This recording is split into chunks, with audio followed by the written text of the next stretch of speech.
waffe omulungi nkwaniza nnyo nate wano ku UBC TV mu kaseera we tukutuusizaako embeera y'obudde. Omwanjuzi nze Lubega Micheal.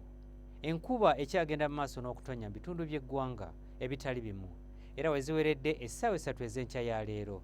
Masindi yabadde wezezza milimiters 23.7, Kalengere milimiters 21.8, Arua milimiters 12.2, so nga ate yo mu Jjinja zaweze milimiters 5.3. Bwe tutunulira ku bifaananyi ebyo ebikubiddwa ku ssemazinga wa Africa, bitulaga nga omukuubo gw'enkuba gukyasimbye mu masekkati ga ssemazinga wa Africa, omunno nga mwotwalidde n'eggwanga lyaffe Uganda, ekireeseewo enkuba okutonnya wano na wali mu bitundu by'eggwanga ebitali bimu.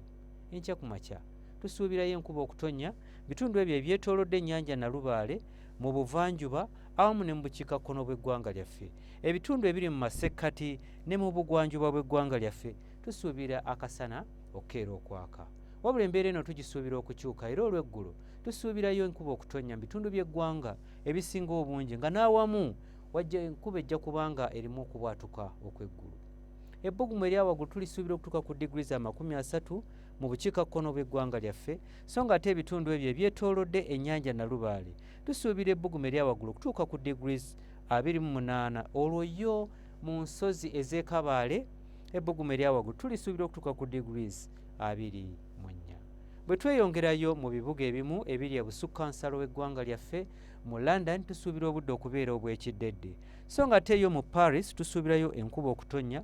Olwo mu Dubai tusuubira akasana okwememula nga n'ebbugumu eryawagulu lijja kutuuka ku degrees 37.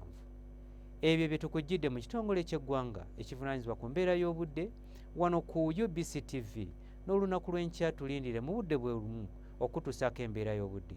Nze Lubega Micheal.